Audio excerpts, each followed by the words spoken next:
Hello there. This is CRP. I wanted to talk to you about political violence, and this is just going to be the one-shot kind of video. See if this thing works. Well, you know, I come from Chile. My family's from Chile. We've been in Chile since the 16th century, as a matter of fact. Yeah. And we know a thing or two about political violence. Anybody from Latin America knows a thing or two about political violence. You see, political violence is more often than not the tool of political actors, that is, politicians. See, the politician, the way it works is, you see, one hand washes the other. The politician helps the rioters, and the rioters help the politician. You see, you have to understand that there are two kinds of rioters, of political violence, okay? The one is spontaneous. The one is just people got fed up. Something happened, you know, whatsoever. It could have been major or it could have been trivial. And all of a sudden, just it's the straw that broke the camel's back, and just everybody just starts rioting. And, you know, like Rodney King. That's a classic example. The Rodney King riots in '92 in the US. I remember them very well. I was living in Washington at the time, and I saw them on TV, and holy cow. But that was spontaneous. It wasn't that anybody was directing that. It was just people just got fed up. The video was just outrageous, and everybody just, you know, kaflooey. The whole thing went up in flames, okay? That's what happened. Sorry, my seat keeps like sliding down. I got to replace it. But anyway, that's an example of spontaneous political violence. But what we saw in the United States over the summer was not spontaneous. Oh no, that was pre-planned, okay? Right? We saw it. We saw it while the riots were happening. We'd see, you know, pallets of bricks being arrayed in strategic points throughout the various cities where there was rioting going on. And more to the point, we saw a lot of politicians downplaying the violence, or else saying that it was justified somehow. Egregious acts of violence, of vandalism, of burning people's businesses, destroying people's businesses. And the politicians would say that it was justified.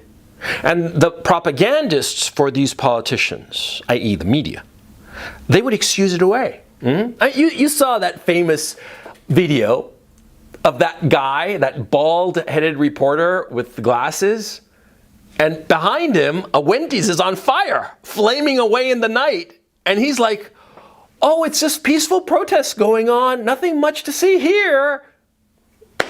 What the hell, man? Come on. I mean, come on. You know what I'm saying? Yeah.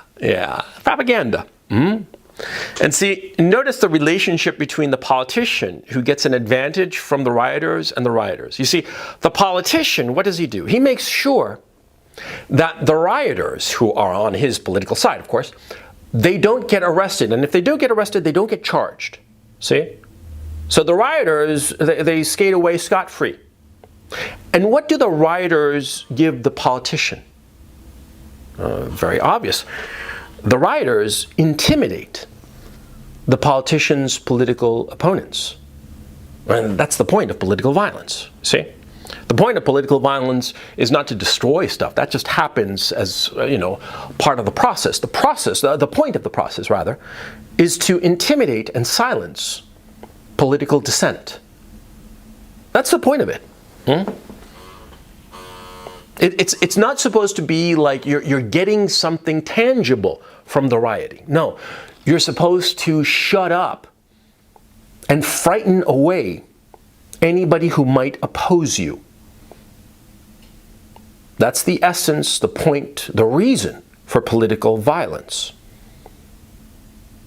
Now, of course, you are a politician. You're a politician, and you have your agents provocateurs, your rioters, your whomever, who are on, you know, a phone call away to go to some city and riot, right?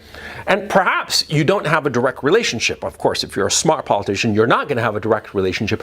You're going to have an aide who knows a guy who organizes these people. That's how it usually works, okay? no politician, no name brand politician is going to be dumb enough to have a direct relationship with an organizer of these rioters. Of course not. That's, come on. This is 101 here of rioting, of political machinations. You never have a direct relationship with the guy who does the dirty work. The dirty work guy, you have an aide who knows a guy who's in contact with the guy who'll do the dirty work. That's how it works. But anyway, see, the political actor who has these people committing acts of violence on his behalf or on his cause's behalf, right? On his side's behalf. Well, he has those rioters, those thugs, those agents provocateurs, right? And what happens if the other side commits some act of political violence? Well, then the answer is obvious. What you have to do is you have to fall on them like a ton of bricks. You have to make sure that the police attack them, make sure that your propaganda arms vilify them and call them like the worst thing ever, even if the damage they commit is insignificant compared to the damage that your own side has committed. See? I mean, your side might have just set aflame a dozen cities, as happened over the summer. But if your opposing side, even just spits on the sidewalk, you gotta throw a hissy fit and say that it's an insurrection, it's the worst thing that's ever happened, oh my God! The republic is crumbling, democracy is falling apart, ah! That's what you have to do. You have to throw a total hissy fit for the benefit of the cameras, see? So that you completely discredit the violence on the other side, see? Because the more discredited their violence is, the more they are discredited. And the more your violence is allowed to slide, the more power you have. You see? See how it works? Huh? Because see, the political actors, the politicians, the pundits, everybody in the political milieu, they'll realize that, see, your side can inflict violence, but the other side cannot. They can't get away with it, at least. See? And that means that you have the power. You saw, like a couple of years ago, when was it? I think it was 18 or 19, when Tucker Carlson's family was harassed by a bunch of Antifa. I mean, they were just screamed at. And I understand that Mrs. Tucker Carlson, I don't know her name, it doesn't really matter for purposes of this video. She wound up like hiding in the closet with her kids. I mean, if I were Tucker Carlson, I'd be horrified, yeah? I'd be furious, yeah? But what was the point of that? Was it to scare off Tucker Carlson? No, because Tucker Carlson, he realizes that he couldn't back off because of this incident. It would make him look weak and he'd lose all credibility. Even if most people would realize that, yeah, sure, in the face of that kind of potential violence towards my own family, I too would maybe shut up. Yeah, but he realized that his credibility, his entire career, and everything that he is stood for would be just thrown out the window. So he had to push on.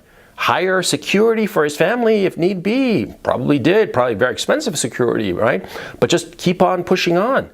But see, the point wasn't really to intimidate Tucker Carlson with that political violence. The point was to intimidate anyone who might agree with Tucker Carlson, who might be in a position of relevance.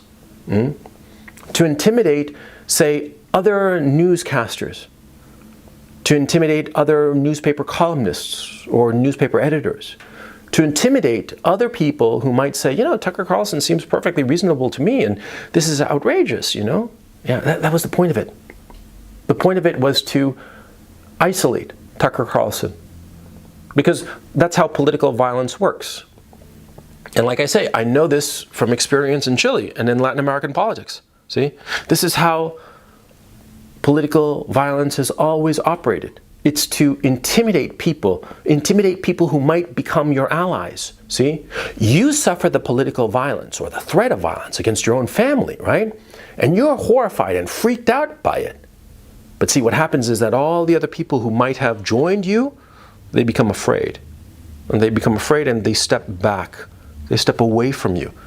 And they leave you isolated and fighting on your own. That's what happens. That's the whole point of political violence. And there was this Missouri Senator Hawley. I don't really know him. I don't care about him one way or the other. But his family was also harassed, viciously harassed by Antifa, with the real threat of potential violence against them.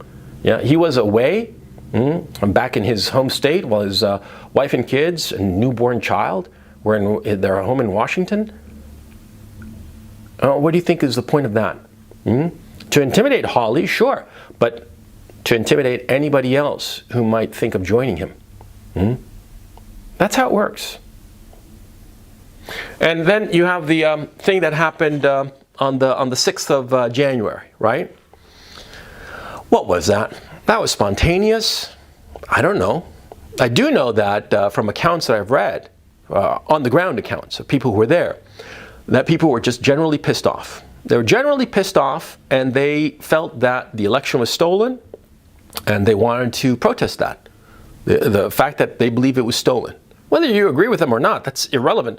They had a legitimate grievance. I mean, it's legitimate by their sheer numbers. There were so many thousands of people there, tens of thousands perhaps, hundreds of thousands, I don't know.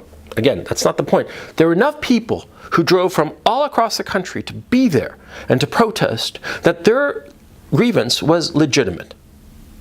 Now, did it turn into a riot? Not really. I mean, I looked at pictures after the fact and everything looked pretty clean. No business had been burned to the ground, right? And the whole Capitol building thing, that looked awfully weird to me. I mean, government buildings are places of high security, right? A joint section of Congress and just a bunch of lowlifes were just allowed to waltz in without any kind of security check, no metal detectors. That just seems bizarre. I'll leave it at that.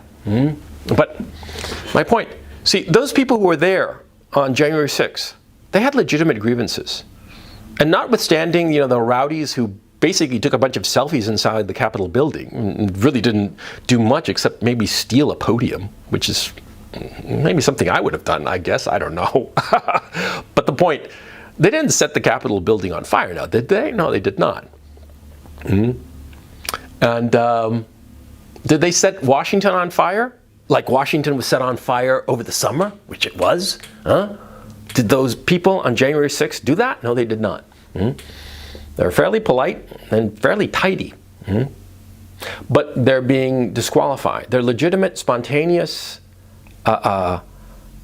eruption of anger, which was fairly nonviolent, considering, well, they're being vilified as insurrectionists.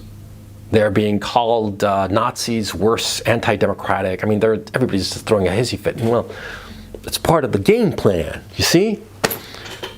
It's part of the game plan. Now, this has been going on in Latin America for centuries. Yeah, it's nothing new. I mean, you in the United States or Western Europe, you might not be used to this kind of thing. But me, and in Latin America, we know this. We know this game book, right? And in the past, in Latin America, it was played by both sides, by the right and the left at different times, right? In the United States right now, it's being played by the left, but it's an old, old movie. We've seen it before. And we know how it ends.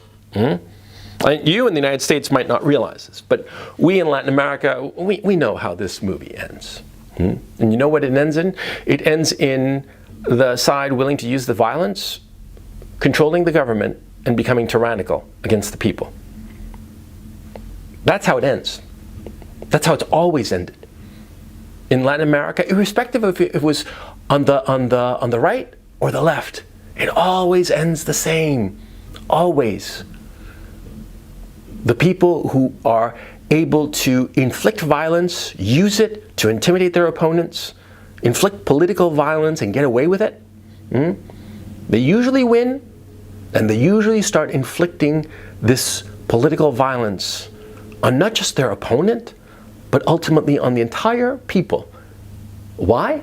Because they need the violence to stay in power. And staying in power becomes an end in itself.